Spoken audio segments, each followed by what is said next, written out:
Bonjour Le Havre, rebonjour, on est ensemble depuis 1 heure et comme promis, il est là, il est arrivé, Oui, il est un là. Havrais sur Paris, mais un Havrais quand même, un vrai de vrai.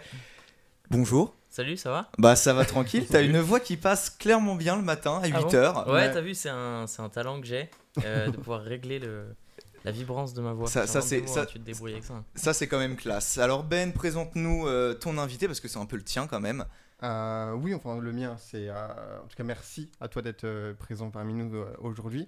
Et oui, du coup, Ouais, Hakim Omiri, ouais, ouais, tu es comédien, tu es auteur, tu es humoriste, ouais, tu travailles à Golden Moustache, ouais, tu as ton propre spectacle aussi. ouais. Et est-ce que j'oublie quelque chose? Réalisateur. Réalisateur aussi, Le mec, c'est vrai. je boulanger. Charcutier, producteur, réalisateur. Ouais, c'est à peu près ça. C'est à peu près ça. En gros, dès que tu fais des vidéos sur YouTube, t'es un Oui. peu obligé de tout faire, Après, en vrai. producteur, monteur, du coup Ouais, aussi. ouais, de c'est moi tes- qui de monte tes mes vidéos. Ouais. D'accord. Même ceux de Golden. Ceux de Golden, en fait, là pour le coup, j'ai un mec qui est au clavier, mais je suis avec lui en train de dire alors tu peux mettre ce plan-là, là, et voilà. Mais en fait, il me fait une première V1, on va dire, une première version du montage pour lui imaginer ce que j'aurais voulu. Et ensuite, j'arrive à ce moment-là et je lui dis alors on va changer ça, on va rallonger ça, on va raccourcir ça. Ça t'est déjà arrivé que le monteur il est directement tout de suite le produit que toi tu voulais au Impossible. départ Impossible. l'utopie. Impossible. Des fois, j'ai même des monteurs qui font exactement l'opposé de. De ce que tu voulais au Ça m'est départ. arrivé une fois. En fait, vraiment, le monteur, c'est très très important quand tu écris une vidéo. Parce que c'est vraiment le moment où tu peux encore créer autre chose. Ouais. Et on peut tricher des plans qu'on n'a pas eu, on peut bidouiller vraiment plein de choses. Et ça m'est arrivé une fois de tomber sur un monteur qui avait absolument pas compris ce qui était drôle dans la vidéo. Et qui m'avait fait un truc, j'avais l'impression que je regardais un drame. Je me suis dit, mais merde, Wow. il a vraiment pas compris ce que je veux faire. Et du coup, j'ai essayé de lui dire, ouais, tu peux retirer une ou deux images là, une ou deux images là. Puis, une ou deux images, c'est pareil. Oh, Et tu vois, le gars qui était pas du tout. un long et un mon- court métrage, c'est la même Ouais, chose. ouais. Quoi. Tu vois C'est- Et sur internet, le rythme est hyper important. C'est vraiment, les gens ils te laissent pas le temps de se faire chier. Mhm. Allez, je vais te dire, ils te donnent 30 secondes. Si dans les 30 premières secondes, Tu ne l'as pas accroché. tu l'as pas Mhm. accroché, Ouais. ils zappent. Il y a trop de vidéos sur internet pour qu'ils passent du temps sur la tienne. Ah quand même. Ah ouais. Ce qui fait que quand tu dis à un mec, faut retirer une image ou deux images, c'est le mec, il a l'habitude de monter des documentaires. C'est ça son truc, tu vois. Il montait des documentaires, donc ils s'en foutaient, une ou deux images. Ouais. Je dis, non, mais là, on fait vraiment pas la même chose, s'il te plaît. Juste fais ce que je te demande. Et j'ai dû me battre avec le mec pour avoir ma vidéo. C'était très particulier. Eh ben, Ouais. Mais du coup, voilà, quand t'as trouvé un bon monteur qui a la rythmique du web et en plus qui rajoute sa patte, des petites idées un peu cool, bah, faut le garder, quoi. Faut vraiment pas le laisser passer. C'est parce une que perle rare. Ouais, Mhm. c'est rare. eh bien, ouais, enfin, il faut savoir aussi, avant de te recevoir en studio, on en parlait un petit peu avec Julien, et je lui fais, il faut trop qu'on invite Hakim parce que c'est un humoriste, il est sur Paris, mais il vient du Havre. Et Ouais. je n'étais pas au courant du Et en tout que fait, tu venais du oui. Havre parce que Ah ouais je t'ai. Alors moi, je te suis depuis un bail et d'autant plus depuis que j'ai vu un sketch du fait que t'habitais à Neuilly. Ouais. Qui Ah, m'a sur scène. Sur scène, voilà. Ouais. Et Montreux, si je dis pas de bêtises. Ouais, je l'ai joué en mhm. Suisse. Et donc concrètement, Ben m'a parlé de toi. Je ne Ouais. te connaissais par ce biais-là et un peu par Golden. Mhm. Et je fais bah vas-y, banco, un Mhm. vrai qui réussit quand même, malgré tout. Un petit peu. Bon, un puis petit comme peu, je suis aussi voilà. en train d'écrire mon one man show, En plus. je cherche des conseils. D'accord. Mais oui, parce qu'en plus, tu mentionnes le Havre plusieurs fois d'ailleurs dans tes vidéos, Ouais. tu le mentionnes dans le covoiturage, Ouais. dans une première fois aussi. À chaque Ouais. fois, tu as une petite mention sur le Havre et je me disais, mais voilà, vraiment. T'aimes le Havre? Ouais, Est-ce que j'adore t'aimes ma le Havre, ville. ouais. Je suis trop content. Enfin, je pense que c'est un atout vraiment de venir d'ici parce que c'est pas un petit village et c'est pas une ville immense, ce Mm. qui fait que on a un peu les avantages des deux, c'est-à-dire que il y a de la vie, il y a plein de monde. Tu peux pas connaître tout le monde du Havre, tu vois. C'est pas genre Julien, ouais, je vois qui c'est. Il Mm. est sorti, tu vois, on peut pas. Ouais. Et c'est assez. C'est entre les deux. On a toujours. Quand tu croises une personne, t'arrives toujours à croiser enfin, à lier des gens que tu connais en commun. Ouais. Et en même temps, tu connais pas tout le monde, tu vois. Donc, je sais pas, j'aime bien cette ville. Et puis, après, le seul truc à retravailler encore sur le Havre, c'est le dynamisme. Mais Moi, c'est en Mm. cours avec Oui, ça- ouais, le ça plan, vient doucement, mais c'est compliqué. Hein. C'était comment ta vie, ton enfance sur le Havre? C'était comment? C'était plutôt cool. T'es parti il y a combien de temps du Havre? Je suis parti après mon DUT. Donc, j'étais au DUT de Coqueriville. Ok. D'accord. Et je suis parti après. Ah oui, non, mais si, je suis revenu après. Parce que je suis parti après mon DUT, j'ai fait 1 an que à Paris. Ok. Et dans une école de communication.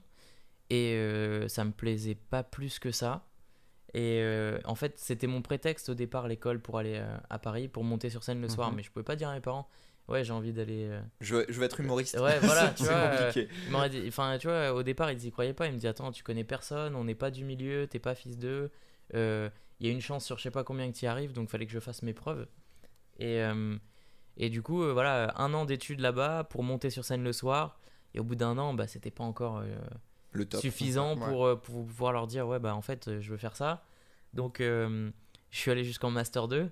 Mais, Quand mais le Master 2, en gros, je l'ai fait à la fac du Havre Mhm. et en entreprise à Paris. Ok. Donc voilà, ça me permettait d'avoir 1 semaine par mois au Havre où je pouvais continuer de faire du sport et des choses comme ça. Et puis, De la muscu. À la base, tu voulais te. non, je suis pas de muscu. Hein. C'est vrai. Ouais. Ah bon Tu penses que je fais de la muscu Ah, mais là oui, parce que t'as des sacrés bras quand même. Ah, bah c'est gentil, merci beaucoup. C'est des faux. Et Tu les rends C'est assortis, rajouté. c'est ça? voilà, c'est ça. C'est juste pour la vidéo et après, après je les rends. Parce qu'à la base, tu voulais être chef de publicité, c'est ça? Ouais, en Ouais. fait, j'ai fait un diplôme chef de pub parce que dès le départ, je me suis dit que je voulais créer. Je voulais pas un métier où je voulais pas de la redondance, je voulais pas me faire chier. Tous les J'avais jours pas, derrière un ouais, j'avais bureau. pas envie d'un quotidien. Quand j'étais ado, au départ, je voulais faire. Enfin, j'ai toujours voulu faire humoriste, mais ça me paraissait impossible ayant grandi ici. Il n'y a pas de scène ouverte, il n'y a pas de plateau, il n'y a rien du tout. Donc je me disais, bon, bah, qu'est-ce que tu peux faire qui ait un peu de sens? Et je voulais être pompier. Et bah, j'ai eu un accident, je me suis fait opérer du genou. Et quand tu t'es fait opérer du genou, tu peux pas être pompier. Donc je me suis dit, donc ce sera pas pompier. Cool. Et donc je me suis dit, bon, bah, vu que l'humour ça m'a toujours plu, est-ce que je peux pas trouver un truc un peu créatif et je me suis dit, les pubs, ça peut être un bon moyen. Mais je voulais faire des pubs comme Alain Chabat avait pu en faire, tu vois, des trucs vraiment marrants, genre la pub Orangina. C'est quoi le texte? Ah, et puis tu te rappelles de Ouais, cette pub ouais, exemple ouais. Ça, Et ou dans il y a la- le lait aussi avec dans les nuls. Voilà, La c'est ça. pub du lait. Voilà. enfin, L'idée, c'était de faire des pubs qui marquaient les gens et qui soient un peu marrantes, un peu osées, etc. Et je me suis rendu compte en faisant ces études que c'est pas possible. C'est-à-dire que c'est pas les créatifs dans la pub qui sont forcément le problème, c'est vraiment les annonceurs, les marques qui viennent te voir, tu sais. avec Tu un vois, cahier des charges, ceux qui bien. donnent leur Ouais, ligne les à lessives. respecter, ouais. Il y a pas pire qu'une pub une pub de lessive pour moi. Pourquoi Mais je sais pas, parce que c'est toujours chiant. C'est- À chaque fois, C'est vrai que le code couleur est toujours le même, Voilà. la musique c'est toujours la même, la présentation c'est systématiquement pareil. le Ouais, mais message, après, c'est toujours t'as le du même. linge doux. Le message, c'est toujours le même. T'as vu ma lessive? Et bah, le blanc, il reste blanc. C'est ça. Cool. Au bout de 30 secondes. Cool, tu vois, c'est. Et ma lessive elle est moins chère, et ma Ouais, lessive voilà. elle est plus douce. Ouais, et maintenant, elle est concentrée, elle est 3 fois. Mais vas-y, c'est bon, au bout d'un moment, tu vois. Essayer d'être un peu innovant et ça arrive pas. Donc, j'avais envie de casser un peu ces codes-là, mais en fait, c'est pas forcément possible. C'est-à-dire que ils veulent pas te prendre de risques. Ouais. C'est ça le truc, c'est que c'est des financiers, ils veulent pas te prendre de risques, ils s'en foutent. Ils ont un budget pub, on va faire comme d'habitude. L'important c'est que les gens ils se rappellent de nous. Ouais, mais si tu veux vraiment qu'ils se rappellent de toi, fais un truc original. C'est un truc drôle. Enfin. Ouais, et non, ouais, c'est compliqué. D'accord. Et du coup, tu abandonnes un peu cette idée pour te concentrer à l'écriture. Ouais. C'est ça. Et en septembre 2007, tu montes à Paris, du coup. Ouais. C'est ça. Et en 2008, tu fais ta première scène au Café Théâtre. Ouais. Oscar, d'ailleurs. Ouais, putain, Ouais. je sais pas où t'as T'as eu ouais, tes infos, c'est t'as pas mal. vachement bien bossé quand Ouais. même, Ben. Ouais, en 2008, ma première Ouais. scène. Et donc pendant 2007 et 2008, tu as fait ton année d'études, c'est ça ou... Ouais, en fait, je suis arrivé donc fin 2007, bah, septembre du coup. Ouais. Et j'ai commencé ma première scène en 2008. Le truc, c'est que au début, fallait quand même que je trouve un stage, fallait que je trouve pas mal de choses. Et je connaissais vraiment Personne. rien à Paris, je connaissais personne. Donc, il a fallu que je prenne mes marques. Je savais pas où je pouvais commencer. Je connaissais pas les cafés-théâtres en fait. Je suis parti à Paris en me disant, je sais que c'est là que ça se passe, Ouais.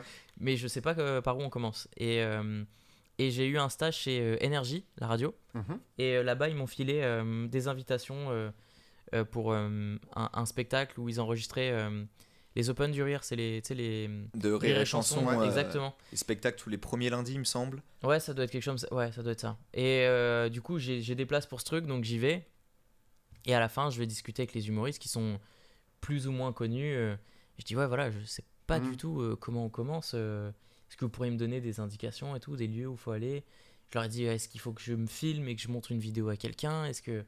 Mais il y en a un qui m'a dit, non, non, moi, j'ai un plateau où il y a des artistes qui sont sélectionnés. C'est des gens qui étaient déjà plus ou moins connus. Il me dit, mais si tu veux, je te fais passer 5 minutes au début de ce truc. Donc je passais pour la première fois avant des gens confirmés. Et, La pression. ouais. Et il me dit, t'as un sketch? Je dis, ouais, ouais, y a pas de problème et tout. Il me dit, bah tiens, voilà mon numéro, tu m'appelles quand tu veux passer. Et je prends son numéro et j'avais pas de sketch en vrai. J'avais pas de sketch. Et donc je suis rentré, je dis, ok, première étape faite. Maintenant, il faut que j'écrive un sketch.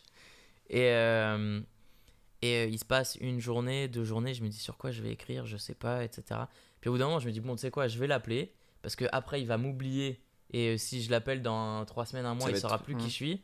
Donc je vais l'appeler, je l'appelle et je lui dis ouais voilà je suis prêt pour passer et tout. Il me dit ok bah tu passes tel mercredi. Tu n'avais toujours pas de sketch. J'avais toujours pas de sketch. Ok. Et je dis ok bah mercredi machin et c'était dans 15 jours. Et donc il me file la date, je le note, je raccroche et je me dis bon j'ai 15 jours pour écrire un sketch. Et pendant ces 15 jours là j'ai eu vraiment énormément de cours, de contrôle etc. Ça fait que bah, je faisais mes cours et j'avais toujours cette idée dans un coin de ma tête, genre le soir, faut que j'écrive un sketch, Et arrive minuit la veille, où je me dis, bon, j'ai toujours rien écrit, il faut que j'écrive un truc. Et là, j'ai écrit 5 minutes sur le fait que c'était ma première scène et que les gens qui étaient dans la salle pourraient dire j'y étais. Ok. D'accord. Je l'ai vécu. Voilà, c'était un truc super. En gros, je voulais jouer un personnage qui était un peu arrogant, qui se la racontait, etc. À l'époque, j'aimais bien Dubosc. Et donc, j'ai écrit un truc sur un perso qui se la racontait, mais un peu loser et tout. Et Ça fait rire. Ouais, une vanne sur 2, on va dire. Pour une première, c'est pas Ce mal. qui est déjà très bien pour une première. Ouais, sur 5 minutes, j'ai dû avoir 2 minutes 30, 3 minutes qui sont bien passées. Et dans l'ensemble, j'étais souriant et les gens avaient le sourire. C'était pas genre, il n'y a pas eu de malaise. Donc, le gars me dit, ouais, t'es sûr que c'est ta première scène? Je dis, ouais, c'était ma première. Il me dit, ouais, c'est pas mal. Si tu veux revenir, tu peux.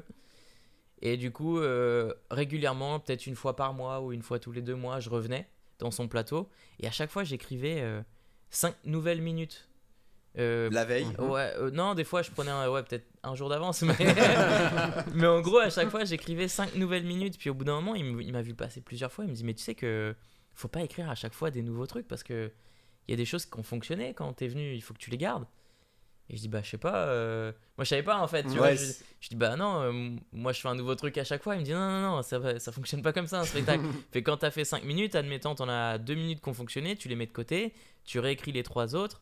Tu recommences et au fur et à mesure tu mets de côté jusqu'à avoir 5 bonnes minutes et tu gardes que le meilleur en fait. Voilà et du coup au bout d'un je sais plus 2-3 scènes après ça j'ai eu 5 minutes peut-être un peu plus j'ai eu 5 minutes où vraiment ça cartonnait. J'avais que des bonnes vannes qui s'enchaînaient et quand t'as tes 5 premières minutes tu crois trop que t'es le roi du monde. C'est un truc de fou parce qu'en fait tu passes sur des plateaux où il y a que des grosses têtes des grosses têtes et toi tu fais 5 minutes qui sont soit aussi bien parfois même mieux si le mec est dans un mauvais soir, etc. Et tu dis putain, je suis à leur niveau. Sauf que eux, ils ont un spectacle. Et toi, t'as 5 minutes. Tu vois? Et donc, et ces 5 premières minutes, c'est vraiment les plus dures à lâcher. C'est-à-dire que tu dis ah putain, si j'arrête de les faire, je repasse dans la catégorie du mec qui teste et qui a une vanne sur 2 qui fonctionne, etc. Et c'est un peu dur en fait tu sais là où on commence à dire c'est pas mal ce que tu fais, tu te dis putain je vais repasser dans le truc où on te calcule pas trop après. Ah ouais, tu sais les regards un peu un peu hautain voilà genre ouais d'où il vient lui. Et en plus à cette époque là il y a eu le Jamel Comedy Club et tous les nouveaux qui arrivaient étaient pas super bien vus par les entre guillemets anciens, tu vois. Ok. Parce que ils avaient le sentiment que c'était un effet de mode que des mecs montaient sur scène parce qu'ils avaient vu des gars qui leur ressemblaient pouvoir le faire, et il y en a beaucoup qui pensaient que c'était hyper simple. Il y en a beaucoup ça doit être un exercice assez compliqué quand même. En fait, pour donner l'impression que t'es juste en train de discuter avec les gens, c'est hyper dur. C'est hyper dur. Il suffit pas juste de raconter des anecdotes. Il y en a plein qui pensent que monter sur scène, tu sais, ils sont marrants avec leurs potes, ils pensent que monter sur scène ça va être pareil, sauf que stand-up en fait c'est hyper exigeant. Et ouais, c'est du stand-up en plus, c'est une forme vraiment spécifique de l'humour. Ah ouais, c'est très dur. C'est pas. Tiens, d'ailleurs, j'en profite peut-être pour définir le stand-up aux gens. Ouais. Vas-y. En gros, En gros, quand vous voyez Pierre Palmade, il fait pas du stand-up parce que la plupart du temps, par exemple sur son sketch le Scrabble, il parle à un personnage qui est pas là. Ouais. C'est-à-dire, il dit sucre, ouais super, t'as oublié le R. Il parle à quelqu'un qui est pas là, tu vois. Et C'est du théâtre, ça. voilà, c'est du one man, mais c'est pas du stand-up. Et le stand-up, en gros, tu vas parler réellement à la salle. Après, t'es pas forcément toi. Par exemple, Coluche, il faisait du stand-up. C'est-à-dire que quand il disait ouais, c'est l'histoire d'un mec, vous la connaissez, et bah quand il dit vous la connaissez, il parle réellement aux gens qui sont en face de lui, et du coup, c'est du stand-up, tu vois. La différence avec Pierre Palmade, c'est que pour lui, il est dans son salon en train de jouer au Scrabble, et le public n'est pas là, tu vois. Et c'est ça la différence. Part, quoi. Voilà, c'est en gros stand-up, ça veut dire que t'as cassé ton 4e mur, comme on dit, et que t'as réellement conscience qu'il y a des gens en face de toi et tu discutes avec eux. Et d'ailleurs, en stand-up, il y a même un peu d'impro, des fois. Ah oui, t'as pas le choix. Hein. Tout le temps. Déjà, faut rebondir sur la réaction de la salle. Si t'as je sais pas, t'as déjà eu un rire de mouette, d'un rire de mouette, exactement. Ouais. T'as déjà eu ça? Ah bah oui, non mais en fait, dès que tu joues ton spectacle, surtout moi je jouais au Paname, qui est une salle où vraiment t'es très proche des gens. Qui est à Répu, il me semble. Ouais, à République, il y a 80 personnes quand tu joues, 80 environ. Et ils sont vraiment très proches de toi. Ils sont à 1 mètre, 1m50 et t'es quasiment au même niveau qu'eux, quoi. Et il y a des lumières dans la salle, ce qui fait que les gens se voient. Enfin, tu les vois, ils te voient. C'est pas un théâtre où on voit tout le monde est dans le noir ouais. et t'es seul sur scène. Donc, t'es obligé de réagir parce que tu les vois, ils te voient. Donc, quand il se passe un truc dans la salle, tu peux pas faire semblant que ça s'est pas passé parce que tout le monde l'a vu en fait. Sinon, t'es juste autiste en fait, tu vois. Ils comprennent pas pourquoi tu réagis pas dessus. Donc, t'es obligé de réagir et c'est vraiment une très très bonne salle d'entraînement parce que c'est pas les meilleures conditions pour jouer. Ouais. Tu vois. Et comme c'est pas les meilleures conditions pour jouer, et bah quand ça fonctionne là-bas, tu sais qu'après quand tu joues dans un théâtre, ça fonctionne. Ouais, Okay. t'es tranquille. Bah écoute, on met une petite musique histoire que tu boives déjà un peu un verre, faut que tu puisses boire un verre. Aussi. Et on va s'écouter Il Tomorrow avec Naive to New Beaters. Yeah. D'accord, t'es sûr? Yeah, Naive New Beaters, yeah.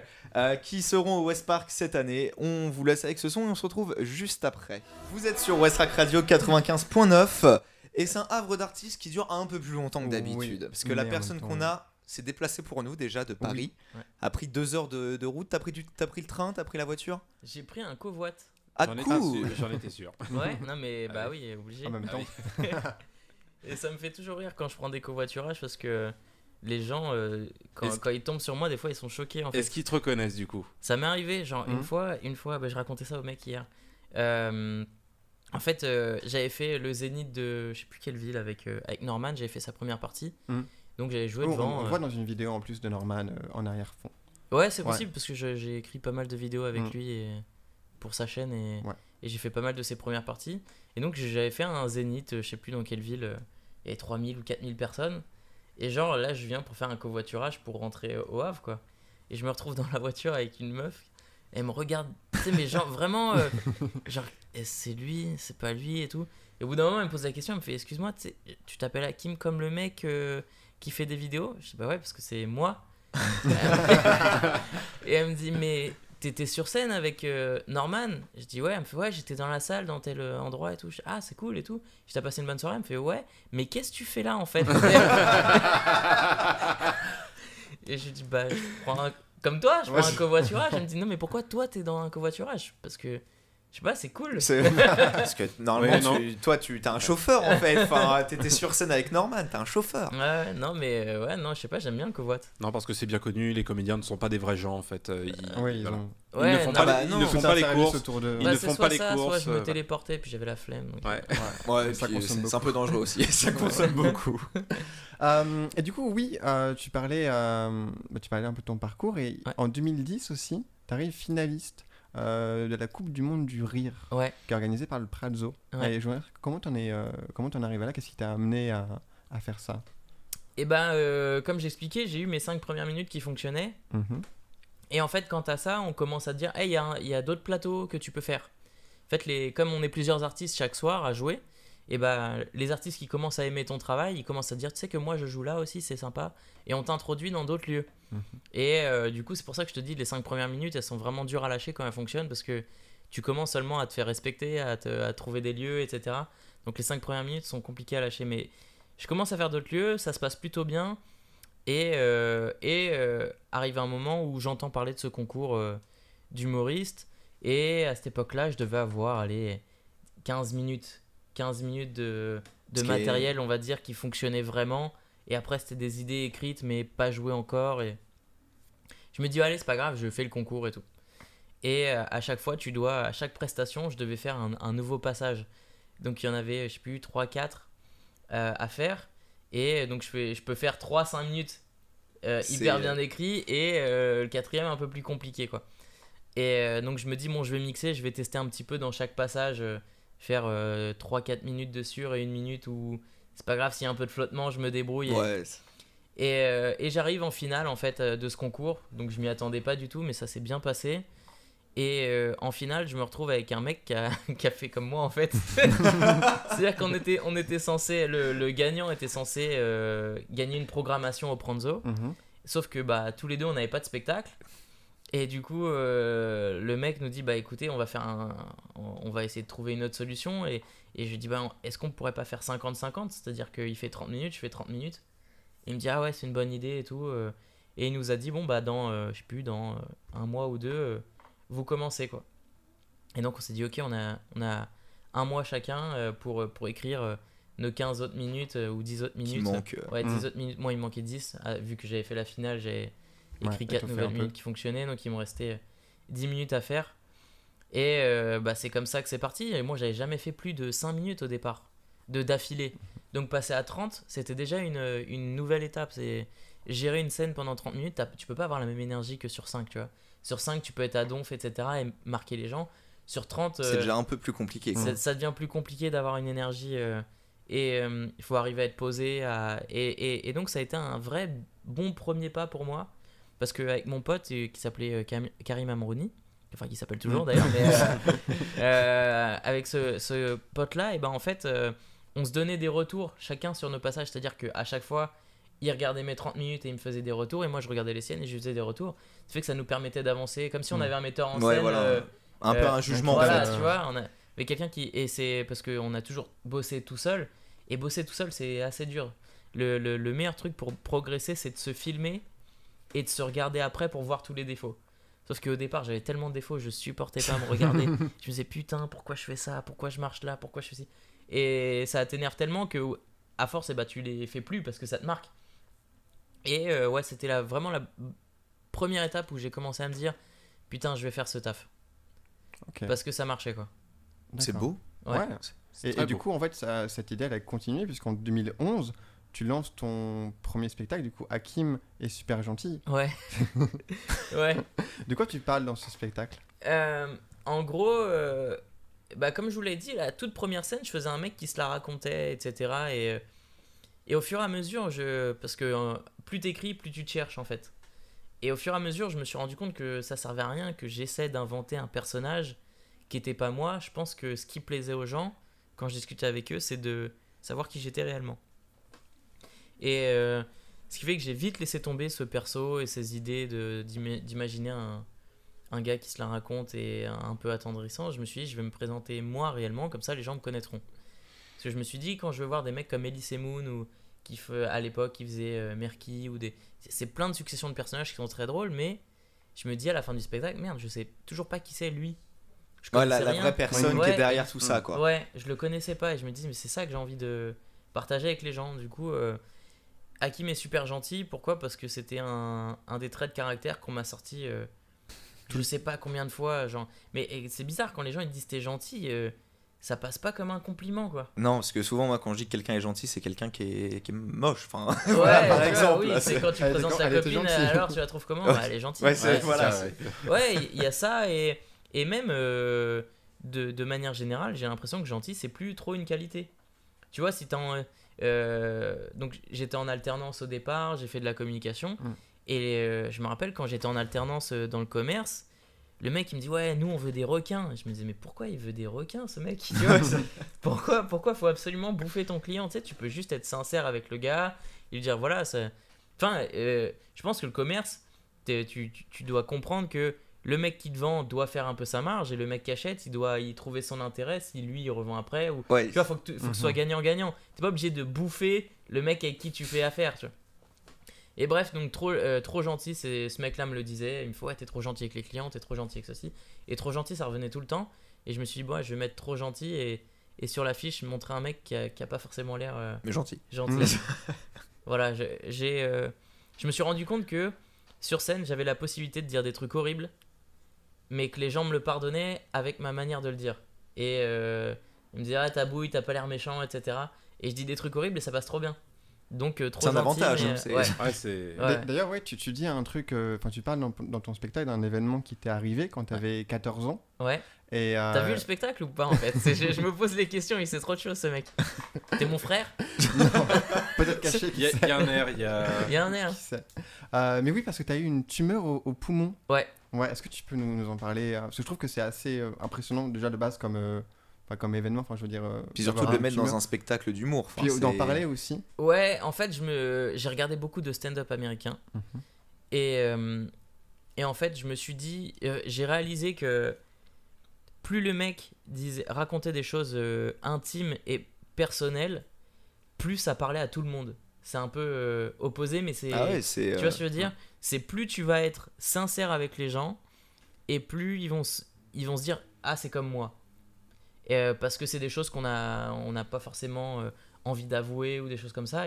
Et plus ça va être intime, plus ça va être particulier, plus ça va marquer les gens, et plus ils vont se reconnaître dedans. Et je me suis dit, bah, la meilleure chose, enfin la chose la plus intime à partager que j'ai, c'est ça, je pense, pour le moment. Enfin, après, il y a d'autres choses qui arrivent, mais ça, c'est une des choses qui m'a forcément marqué. J'ai passé 1 an et demi à l'hôpital. Et je me suis dit, bah, je vais parler de ça parce que tout le monde n'a pas été malade, mais tout le monde connaît quelqu'un qui a été malade. Ouais. Tu vois, quand je discute avec les gens, il y en a plein qui me disent, ma grand-mère, elle a eu ci, mon père a eu ça. Et du coup, parler de la maladie, je pense que c'est un truc qui peut réellement toucher tout le monde. Personne n'est à l'abri. Rappelez-vous-en. Et c'était un message du ministère de la Santé. Non, mais du coup, je pense que ça parle à tout le monde parce que tout le monde peut s'identifier par un proche ou par soi-même. Et l'objectif, c'est pas de faire un passage dramatique, c'est vraiment, je raconte les pires choses qui me sont arrivées dans ma vie dans ce spectacle. Et je les tourne de manière drôle ou en ridicule. Ou j'essaie de montrer que dans tous les pires moments, il y a toujours du positif qui en ressort, quoi. C'est ça l'objectif de mon message, de mon spectacle. C'est montrer qu'il y a du positif même dans les pires trucs. C'est vrai en plus. Enfin, il faut toujours prendre le verre à moitié plein et pas à moitié vide. Ouais, exact. Mais alors, ça peut être facile à dire, mais je connais réellement des gens qui sont incapables de le faire. Comprendre aussi, oui, puis comprendre la compréhension aussi. On connaît tous quelqu'un qui est incapable de penser comme ça, oui. Ouais, c'est dingue. C'est dès qu'il lui arrive un truc, il va. Enfin, j'ai une pote qui est comme ça. C'est à chaque fois qu'il lui arrive un truc, genre on lui dit, ah, peut-être qu'il va se passer ça. Elle dit, ah, ok, bah super. Et elle va te sortir le truc le plus négatif qui peut arriver après. Et jamais, ah, peut-être que ça va déboucher sur un truc positif, tu vois. Ouais. Et c'est hyper minant. Ah bah c'est des gens où tu dis, ah, j'ai pas envie de te revoir parce que vraiment tu gâches mes journées. Pourtant je t'aimais bien. Ouais. Mais non, mais c'est vraiment c'est plus fort que, enfin c'est une mentalité à prendre. Je pense que c'est un exercice à faire, se forcer à. Il y en a pour qui c'est naturel et il y en a pour qui il faut positiver. Ouais, positiver. Ok. Après, je pense que c'est vraiment de nature. Il y a des gens qui sont de nature à positiver et d'autres. Bon, après, on habite au Havre aussi, faut pas oublier. Du coup, c'est ton personnage qui est positiviste ou c'est toi, tu es positiviste dans ta vie? Ah non, c'est moi. C'est moi. En fait, vraiment, là, pour le coup, sur scène, c'est une exagération de mes traits, mais c'est moi. Tu forces le trait un peu, ouais. C'est tout ce que je dis, je le pense réellement. Toutes les anecdotes sont vraiment arrivées. C'est énorme alors parce que il y a beaucoup d'anecdotes quand même. Il y a beaucoup d'anecdotes et j'essaie de les raconter pour que vraiment les gens aient pas le doute de la véracité de ces histoires. Ok. Et du coup, tu as ton spectacle, tu travailles aussi du coup pour Golden. Tu as aussi une chaîne YouTube toi que tu gères. Tu as même fait une série où tu parlais à ton ex. Ouais. Qui est ton vrai ex, enfin ta vraie ex, pardon. Non, mais en fait, je me suis inspiré d'une vraie soirée où j'ai pensé ça. C'est-à-dire que un soir, vu que j'avais quitté Le Havre et tout ça, je me suis dit putain, si j'avais plus son numéro, comment je ferais pour la joindre? Tu vois, s'il m'arrivait un truc, elle le saurait peut-être jamais. C'est ça que je me suis dit en fait. Je me suis dit, s'il m'arrivait un truc, elle le saurait peut-être jamais. Et puis après, je me suis dit, bah non, il y a encore la famille, il y a encore plein de. Puis surtout avec le Havre, il y a plein de liens, tu vois. Mais je me suis dit, si ça arrivait à un mec qui avait vraiment plus aucun lien avec son ex, comment il ferait pour la joindre? Et je me suis dit, est-ce que j'aurais les couilles de balancer un message sur internet en espérant que les gens partagent pour qu'elle tombe dessus? Et évidemment, je me suis dit non, mais je me suis dit putain, c'est super romantique quand même comme idée. Oui. Et du coup, j'ai imaginé ce personnage qui balance des vidéos comme des bouteilles à la mer, tu sais, qui se dit peut-être qu'elle va tomber dessus. Et je trouvais ça romantique et intéressant que le mec soit un peu naïf et en même temps complètement con. Oui. Complètement con. Quelle parce idée, que quoi. Enfin... à chaque fois qu'il fait une vidéo pour donner un argument pour qu'elle revienne, tu te rends compte qu'il fait exactement l'opposé. Donc en fait, à chaque fois, c'est des vidéos qui, normalement, feraient fuir la personne si elle est tombée dessus. Ouais. Donc je sais pas, ça me faisait délirer et je me suis dit, bon, je vais en faire quelques-unes. Parce que j'avais pas envie d'arriver sur ma propre chaîne avec des podcasts que j'ai pu écrire pour plein de gens. J'avais vraiment envie d'arriver avec un concept qu'on n'a pas vu. Tu vois, là, sur Internet, la plupart du temps, les gens font une vidéo et s'adressent aux gens qui regardent. Ouais. Et moi, pour une fois, je m'adressais pas à ces gens-là, je m'adressais vraiment à une personne qui était la seule personne qui regarde pas. Et dans ce concept-là, je trouvais ça un peu, enfin, je sais pas. Ça change, ça change, comme ça au moins t'arrives sur YouTube avec un contenu inédit, quoi. Ouais, voilà, c'est ça. Réellement. Ouais. D'ailleurs, vendredi dernier, t'as publié une vidéo sur ta chaîne YouTube à 18h d'ailleurs. Ouais. Est-ce que c'est un truc que t'aimerais faire davantage, peut-être travailler sur des projets plus personnels? Enfin, c'est mon objectif. Ton objectif? Ouais, c'est-à-dire que j'ai vraiment écrit pour beaucoup de gens et c'est des gens qui sont très connus et tout le monde, et à force de lire les commentaires en dessous, genre ouah, t'es trop marrant et tout ça, puis dans la tête je me dis mais c'est moi qui ai écrit en fait ça. Je me dis mais pourquoi ça fait quoi d'être l'homme de l'ombre? Ouais. Et c'est pas frustrant en fait, peut-être? Bah si, ouais. Maintenant je suis enfin oui et non, c'est-à-dire que les podcasts que j'ai écrits, j'étais content de les écrire, ça m'a appris plein de choses sur l'écriture, etc., la rythmique du net. Mais en vérité, j'avais pas envie d'être connu pour ça. C'est juste que ça me faisait chier qu'on dise à des gens t'es hyper drôle et qu'à aucun moment on dise alors j'ai pas écrit tout seul. Tu sais ça me dérange pas moi qu'on félicite quelqu'un si il est reconnaissant et qu'il dit ouais mais moi j'ai bossé aussi avec un tel, juste pour qu'il y ait un peu de reconnaissance. Que ce soit juste en fait. Oui, voilà, tu vois. De non-donnant. Voilà, et comme il n'y avait pas ça, c'est pour ça que j'ai arrêté de le faire pour plein de gens.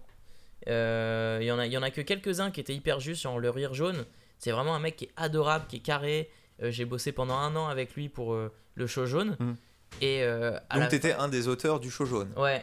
Et à partir du 12 ou 13. Ok. Au début, il écrivait avec Cyprien et au bout d'un moment, Cyprien avait d'autres trucs à faire et puis peut-être ça matchait pas, je sais pas. Mais en gros, il est venu me voir et m'a dit ouais, ça te dirait d'écrire avec moi. Et à partir du 12-13, on a fait jusqu'au 40 ensemble. Ça s'est très bien passé. À chaque fois, il me remerciait, il le mettait sur Twitter. Enfin, tu vois, et je lui disais, mais comme ça m'arrivait pas avant, chaque fois je disais, merci, c'est sympa et tout. Il me fait, mais non, mais c'est normal. Ouais, t'as écrit, c'est normal que je le dise. Et à force de bosser avec lui, je me dis, mais oui, en fait, c'est normal, c'est les autres qui sont des cons. Voilà. Donc je me suis dit, je vais arrêter d'écrire pour les autres et je vais commencer à bosser pour ceux qui sont reconnaissants et ensuite réellement bosser pour moi parce que sinon, je vais écrire toute ma life pour les autres et jamais personne saura que j'ai écrit. Des trucs marrants quoi. Rassure-moi, est-ce que t'as écrit la vidéo La diarrhée de Norman? Non. D'accord, c'est bon, tu m'as rassuré. Merci. Je t'ai rassuré. Merci. Il a le droit de rester dans ce studio. non, ouais, c'est compliqué. Mais après, c'est des sujets, comme tu l'expliques, c'est des sujets de tous les jours que tout le monde utilise. C'est dur d'écrire aussi. Parce que c'est un public différent. Non, c'est pas ça. C'est qu'en vrai, c'est possible d'écrire sur la diarrhée, mais ce qu'il a fait. C'est de la merde. On va dire que c'était pas le bon angle. On va dire que c'était pas le bon angle de la vidéo. Et ouais, ça fait quelques temps que j'écris plus avec lui. Mais ce mec-là est réellement marrant. Hein. Faut pas. Ah non, mais alors moi j'étais le voir en spectacle, j'ai adoré. Ouais, voilà. Mais en gros, ouais, il a été connu sur un buzz, etc. Et ça a fonctionné. Moi, je l'ai connu peut-être 1 an après son buzz. Et on a commencé à écrire un peu après. Et j'ai bossé avec lui pendant, ça s'est très très bien passé. Toutes les vidéos que j'ai écrites pour lui ou avec lui, elles ont fait minimum 15 millions de vues. C'est C'est ça énorme, fait quoi ça fait quoi de faire 15 millions de vues sur une vidéo? Et bah c'est à la fois cool et à la fois triste, dans le sens où personne le sait. Tu vois, c'est waouh, c'est cool, ce que j'écris fonctionne, mais alors vraiment les gens ne le savent pas. Mais c'était écrire avec Norman, c'était plaisant parce qu'il m'a appris plein de choses sur la rythmique, vraiment. Et puis j'écrivais pas sur internet au départ.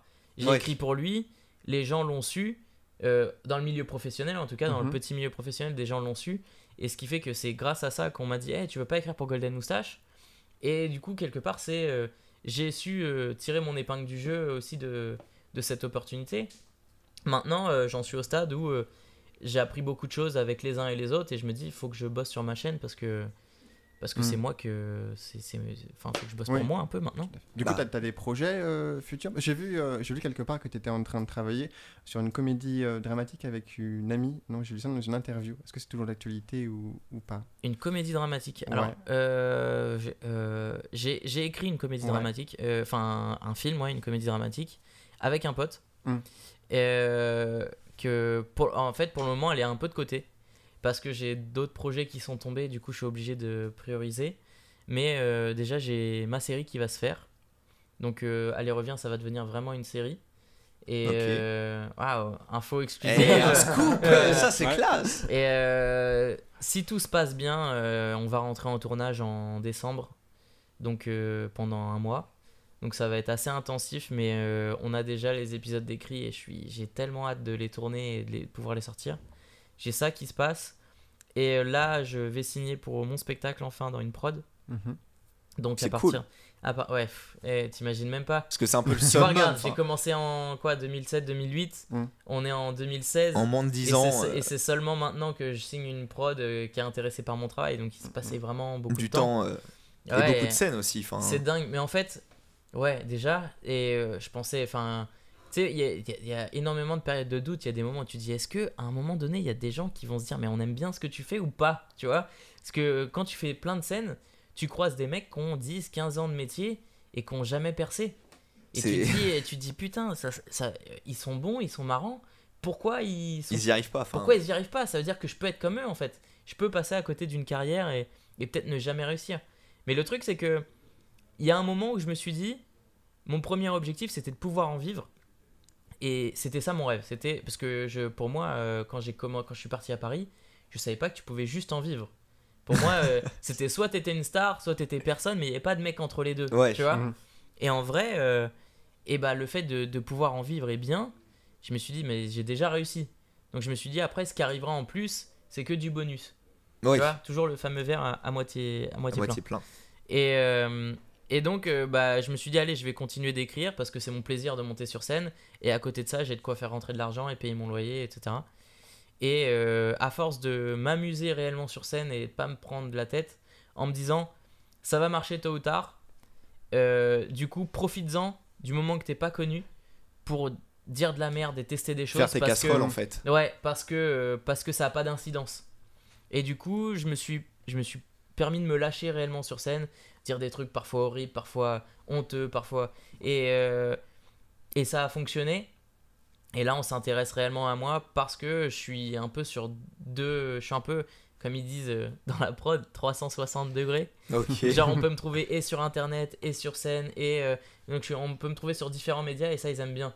C'est-à-dire qu'on peut communiquer un peu partout et puis sur internet aujourd'hui t'as plus besoin de la télé. C'est ça. Fonctionner. Sans télé aujourd'hui oui on peut fonctionner. La preuve pour Norman qui a évolué de simple podcasteur youtubeur à one man show. Ouais, il remplit des zéniths, il fait pas de télé. Donc, et acteur de cinéma. Et acteur aussi de cinéma. Ah oui. Je me dis, non, mais est-ce que c'est sa prochaine question ou pas? Je vois ça le regarder en sachant est-ce que c'est. On se fait vite fait une petite coupure musique et comme ça on prend la dernière partie de l'interview. Tout à fait, on arrive à la dernière partie d'ailleurs. Ah bah c'est réglé quand même. Ah là là, on va s'écouter tout de suite Omi avec Hula Hoop. Omiri. Ah j'y ai pas pensé. Tu es drôle en fait, t'es vraiment un humoriste. Un petit peu vite fait. Ah là là. Et bah écoutez, c'est sur Westrack Radio 95.9. Bon réveil, il est bientôt 9h et bon courage. Omi avec Hula Hoop sur Westrack Radio 95.9 et nous sommes toujours avec Monsieur Omiri. Voilà, tout simplement, Hakim Omiri. J'aime bien quand tu m'appelles monsieur. Tu prends pas un coup de vieux quand c'est comme ça. Ça pose. Ouais. Ça impose. Ouais, non, je suis pas fan de ce truc. Bonjour monsieur, enchanté. Ça met tout de suite de la distance avec les gens. Ouais, c'est compliqué. Voilà. Puis en plus, comme on sait que t'as habité à Neuilly, j'ai détesté habiter Neuilly. T'as vraiment habité Neuilly? Ouais. Et il y avait vraiment ces grands-mères avec ce que tout le monde connaît. Ouais, il y avait non mais vraiment Neuilly, j'ai pas été bien du tout là-bas. Genre j'étais entouré de gens qui me regardaient genre tu devrais pas être ici. Genre, ce n'est pas ta ville. Voilà, ce n'est pas ta place. Non, c'était vraiment pas une bonne expérience. Mais comme j'ai dit, je connaissais rien à Paris, je savais que mon école était pas très loin. Je me suis dit je vais prendre le truc le plus proche possible parce que j'ai pas envie de me taper 1 heure de transport ou 2 heures matin et soir. Donc j'ai pris un truc qui était pas loin et j'y suis resté longtemps. J'y suis resté longtemps parce qu'au départ tu fais pas de thunes quoi. Donc ouais, le temps de faire un peu d'argent, de trouver du taf, etc. Je suis resté longtemps avant de pouvoir bouger. Ouais. Ok. Oui, moi j'ai une question alors peut-être plus générale dans le sens où tu viens de nous parler un petit peu de ton parcours, de tes réussites. Est-ce que tu es content aujourd'hui de là où tu en es? Est-ce que tu penses que tu es arrivé à un stade un peu où tu as peut-être plus autant de possibilités d'évolution? Je sais pas, mais comment tu te situes aujourd'hui? Alors, content, oui. Oui, parce que même si je bosse énormément pour ça, j'estime quand même avoir une part de chance. Comme j'ai pu vous le dire pendant la chanson, c'est qu'il y a des gens qui se lèvent pour un taf qu'ils aiment pas du tout. Tu sais, qui vont à contre-pied, à contre-cœur. À contre-cœur, voilà, contre-pied, j'ai dit, n'importe quoi. Je remplace des mots dans cette phrase et trouve lequel. Donc ils y vont à contre-cœur et en fait c'est hyper minant. Tu te dis, enfin, toute ma jeunesse, je me suis dit, je veux pas me lever et pendant 40 ans faire un taf que je déteste. C'était ma priorité. Et donc là, j'ai la chance d'en vivre. Donc j'ai fait beaucoup de sacrifices pour y arriver. Mais maintenant que j'en vis, ouais, je m'estime chanceux. Par contre, effectivement, je suis loin de pouvoir faire tout ce que j'ai envie de faire encore. C'est-à-dire que j'ai plein d'idées, j'ai pas encore les moyens de les réaliser. Donc là, je réalise ce que je peux, c'est-à-dire des petites vidéos sur Internet. Quand je pourrais plus, je ferais série. Quand je pourrais plus, je ferais un film. Mais je peux pas tout exploiter. Donc, et puis c'est par étapes, tu vois. C'est un peu comme, je sais pas, au judo. Tu vois, tu passes des ceintures. Oui. Et voilà, là c'est j'ai pas du tout exploité toutes les idées que je voulais faire encore. Tu penses que pour réussir, il faut de la chance ou on peut s'en passer et réussir que par le travail? En vrai la chance ça existe pas réellement. En vrai la chance c'est toi qui te l'as créée. Je pense réellement que quand on dit t'as de la chance, en vrai, j'ai tellement bossé que c'est pas réellement de la chance, tu l'as provoqué cette chance. Ouais, c'est vraiment beaucoup de travail. Et un peu de talent. C'est-à-dire que le talent c'est cool, mais il y a des gens qui ont plus de talent que moi, mais qui sont pas bosseurs. Et du coup qui n'y arrivent pas. Et moi j'avais un petit peu de talent et t'étais un gros bosseur. Et j'ai énormément bossé, ce qui fait que je les ai dépassés. Et quand j'ai commencé, il y avait des mecs qui en même temps que moi qui étaient beaucoup plus forts. Puis aujourd'hui ils bossent pas dedans ou ils ont pas avancé quoi. Il y a que le travail. D'accord. Ouais. Tu aurais un conseil à donner à nos auditeurs si quelqu'un veut se lancer un peu dans ce milieu-là? Ouais. La meilleure chose à faire, c'est déjà de trouver un moyen d'être à Paris. Non, mais c'est con, mais c'est la vérité. Après, si t'as... Ouais, mais c'est parce que je parle aujourd'hui à Havre. Parce que Havre, il n'y a pas... Mais ouais, trouver un moyen d'être à Paris, que ce soit pour faire n'importe quoi à serveur ou quoi. Si c'est réellement ce que tu veux faire, tu t'en fous du taf que tu fais à côté. Le principal, c'est que tu puisses faire tes gammes et progresser. Et le meilleur moyen de progresser, c'est monter sur scène. Il n'y a que ça. Ça sert à rien de faire des écoles de... T'es stressé avant de monter sur scène? Non, pas en ce moment. En fait, je vais stresser quand il y a un enjeu. C'est-à-dire que... Et encore. Mais vraiment, quand il y a un enjeu... au départ, je stressais, ouais. Parce que j'étais pas sûr de mes textes, en fait. Tu stresses quand tu doutes, etc. Mais là, aujourd'hui, je suis à un stade où je sais que mes vannes, elles fonctionnent. Ouais. Je les ai fait assez de fois pour être certain que ça fonctionne. Donc, j'ai pas de raison de stresser. Je peux pas me dire, mais pourquoi ce soir-là, elle marcherait pas alors que pendant 10, 15, 20, 30 soirs, elle a toujours marché. Tu vois. Ouais. Donc, après, c'est quand t'es dans de bonnes vibes, une bonne énergie que tu transmets aux gens, ça passe, quoi. Donc, je stresse pas, sauf s'il y a un enjeu réel, tu vois. Ok. Et du coup, petite dernière question pour terminer. Ouais. C'est quand tes prochaines dates de spectacle si on a envie d'aller les prochaines, ce sera en janvier. Mais comme je vous le disais, je vais signer là cette semaine normalement avec Aprod. Donc j'ai pas encore la salle exacte. Ce sera soit peut-être l'Apollo, soit le Petit Palais des Glaces. C'est quand même des belles salles. Ouais. Ou le petit point virgule. Le point virgule. Ok. Donc, mais je noterai tout sur ma page. Hakim Omiri. Voilà, Hakim Omiri. Aussi dispo sur Twitter, Hakim Omiri. Voilà, c'est là où vous m'avez contacté. Exactement. Oui. Et tu réponds vite parce qu'on en parlait aussi pendant la musique, c'est que t'es quand même assez proche de tes fans. J'essaye tant que je peux de répondre aux gens qui me posent des questions parce que je le peux en fait. C'est ça le truc, c'est que je me dis ça me ferait chier que quand quelqu'un prend réellement le temps de m'écrire quelque chose de construit, j'essaie de prendre le temps de répondre. Si c'est juste écrit wesh, je réponds pas. Mais ou je mets un like. Mais si tu prends le temps de m'écrire, je vais essayer de prendre le temps de te répondre quoi. Ok. Et est-ce que tu y es presque. Ouais, j'en suis loin. Mais est-ce que t'as dû gommer? Est-ce que t'avais cet accent havrais déjà avant de partir sur Paris? Ouais. Tu as réussi à le gommer? Non, j'ai pas créé un accent havrais pour me distraire. Non mais parce que là tu l'as pu cet accent. Oui. Bah alors mais pourtant moi mes potes me font des remarques. En fait, peut-être parce que toi tu l'entends pas parce que tu vis ici. Ouais, peut-être. Mais je t'assure que les Parisiens me le disent. Tu sais genre j'aime pas ça. J'aime pas. Le port. Voilà. Le peur. Le port du Havre. Ouais, le peur quoi. Sur le peur. La vraie. Voilà. Non mais et puis même on a des expressions qu'ils connaissent pas. Genre la clanche.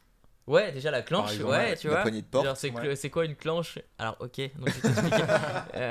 Il me dit ouais, c'est des mots de chez vous, vous avez inventé, ça existe pas. C'était obligé d'aller sur internet, faire regarde, tu vois, ça existe. Et après c'était quand je suis arrivé vraiment en 2007-2008 chez Énergie. Il y a un mec qui était régional, c'est-à-dire il faisait semblant d'émettre depuis Le Havre à la radio. D'accord. Mais en fait, il enregistrait ses trucs à Paris. Donc il était pas, et donc il venait me voir et me dit t'es du Havre toi? Je dis ouais, il me faut, tu peux pas m'apprendre des mots de chez vous pour faire genre et donc je lui ai dit il me dit ouais, par exemple pour faire une fête, comment vous dites ça? Puis je lui ai dit une grosse darasse. Et il me dit tu te fous de ma gueule ou pas? Je dis non, ça existe vraiment. Tu sais, il avait peur que je lui donne des mots qui sortent à la radio et que personne calcule, tu vois. J'aurais peut-être dû lui inventer des mots, tu vois. Ça aurait été drôle. Mais moi j'ai dit non, ça existe vraiment. Je dis ouais, si tu dis il y a une grosse darasse samedi à tel endroit, et ils vont se dire il y a une fête quoi. Et je dis ok, d'accord. Et donc il venait me voir avec un petit calepin pour noter les mots. Énorme. Ouais. Rodé. Bon, moi j'ai quelques questions. J'ai une petite dizaine. C'est un portrait chinois. Donc un portrait chinois, c'est on te pose une question. Si tu étais quelque chose, qu'est-ce que tu serais? Je connais. Si t'étais une matière enseignée à l'école. J'ai plusieurs réponses. J'avais envie de dire le sport parce que j'adore ça, mais je dirais l'histoire. Pourquoi? Parce que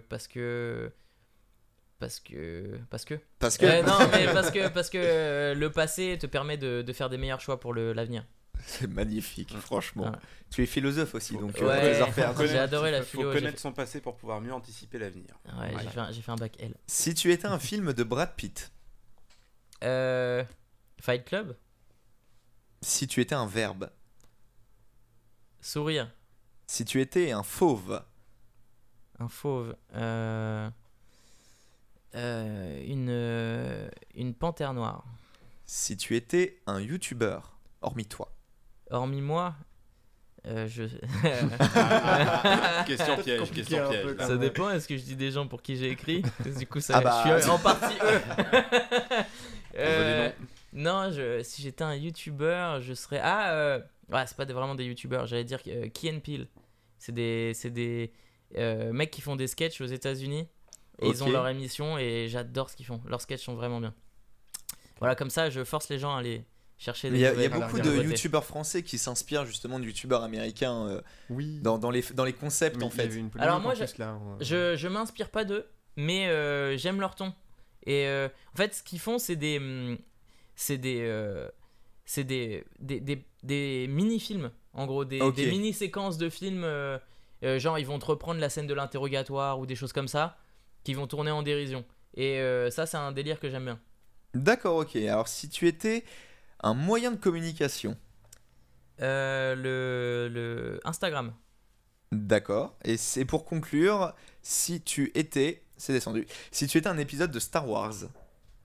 Ah merde, je suis pas assez fan de Star Wars. Je dirais... Il n'y en a eu que 7 de sortie. Bah ouais, je sais. Bah je vais dire... j'allais pas dire les... Parce que les 3 premiers qui ont été refaits, apparemment les gens disent que c'est une hérésie. Les 3 anciens, le futur avec des Minitel, j'y crois pas trop. Donc je serais tenté de dire le 7, mais c'est celui que j'ai pas vu. J'ai vu les 6 autres, mais alors... The Force Awakens, ouais, vas-y, je suis la force qui se réveille. Moi. Ok, pas de soucis. Allez, et pour terminer, si tu étais un âge idéal. T'as quel âge aujourd'hui? Ouais. Je dirais l'âge idéal, je pense que c'est 28. Pourquoi? Parce que t'as pas encore 30, t'es encore dans la vingtaine, t'as quand même assez d'expérience, tu sais ce que tu veux, on commence à te prendre un peu au sérieux. On t'appelle monsieur? Ouais, c'est vraiment le détail que j'attendais. Ouais, non, 28, c'est pas mal. Eh ben écoute, merci Hakim d'être venu, d'avoir fait le déplacement en covoiturage, rappelons-le. Ouais. Ça me fait, moi personnellement, ça me fait vraiment plaisir. Oui. Ah bah c'est cool, moi aussi je suis content, j'ai passé un bon moment. C'était même un peu court. C'est vrai? Ouais, bah, viens, écoute, on rallonge l'émission. Arrête avec nous, hein. Non mais écoute, si tu veux, on te réinvite un de ces 4. Un de ces 4 pour revenir à l'antenne volontiers. Ça sent que t'as fait des études à Paris, tu sais. Un de ces 4. Ouais, un de ces 4, on se cale. On se fait un déj. Ouais, on s'arrête à Répu, hein. C'est un brunch.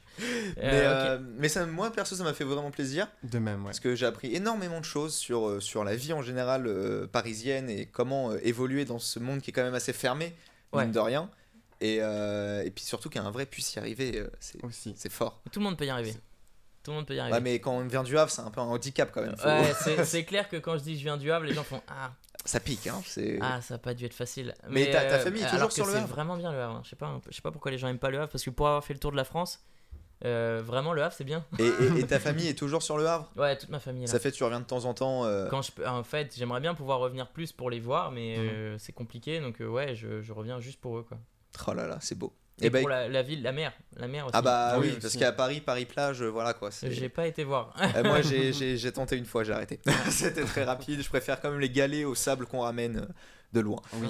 En attendant, on va terminer cette émission avec le mot de la fin et le son de la cave. Le son de la cave ce matin, c'est Gala avec Freed from Desire. Ah putain, ça va faire un carton ça si ça sort. Ah bah le jour où ça sort, c'est sûr. C'est sûr que ça va être bien. Simon, un petit mot, le dernier mot de la fin. Jambon. Merci. D'accord. Ben. On devait pas parler d'une boîte? Ah si. Ah oui, de la boîte. Oui, exact. Ah. Tu veux pas devenir animateur radio pour Westrack? Il va me remplacer. Bah la boîte. Alors la boîte, tu vas nous offrir quelque chose, Hakim, c'est ça? Ouais, je le dis là? Bah dis-le nous. Oui. Ok, 2 places pour mon spectacle à partir de janvier. Voilà, on sait pas encore dans quelle salle, mais on vous tiendra. Ouais, vous m'enverrez un message. Mais ouais, sans souci. C'est-à-dire que tu nous donnes ton numéro. Tu sais, quand tu me dis ça, j'ai l'impression que tu me dragues. Ah bah, je sais pas voir. Tu sais, j'ai plus internet, hein, j'ai que mon téléphone portable, D'accord. mon GSM. Non, donc on vous tiendra au courant. On la met pour la boîte de ce midi à gagner dans le Breakfast Club. Non, je dis n'importe quoi, dans la pause sandwich. Donc la boîte, qui est aussi un bon mot purement à vrai. La boîte à gagner, donc avec 2 places pour le spectacle d'Hakim Omire à partir de janvier prochain. Ouais. Ça sera la première fois. Ce sera dans une belle salle et ce sera vraiment bien parce que je serai là. Oui, déjà. Ça, c'est vendeur, ça. Ouais. Bah écoute, merci Hakim pour ta venue et ton heure restée avec nous, parce que c'est quand même 1 heure restée avec nous. Dans ton emploi du temps, c'est chargé. C'est énorme. C'est beaucoup. Hein. Tu reprends le covoit pour repartir sur Paris? Y a des chances, ouais. Ouais, y a des chances. J'ai pas encore réservé, mais ouais, je pense que ça va être ça. Eh bah écoute, merci beaucoup Hakim, merci Simon, merci Ben. Quant à nous, on se retrouve demain à partir de 7h du matin, voilà, au taquet. On aime. Pour votre... Comment? On aime 7h du matin. Ah bah ouais, ça Bon, ce matin ça va, c'était pas trop dur pour te lever. Ça va, ça a été. Et on se donne rendez-vous donc demain à partir de 7h et nous à 12h30 si vous voulez nous suivre pour la pause sandwich. Bon réveil et bon courage et surtout bonne semaine sur Westrack Radio 95.9.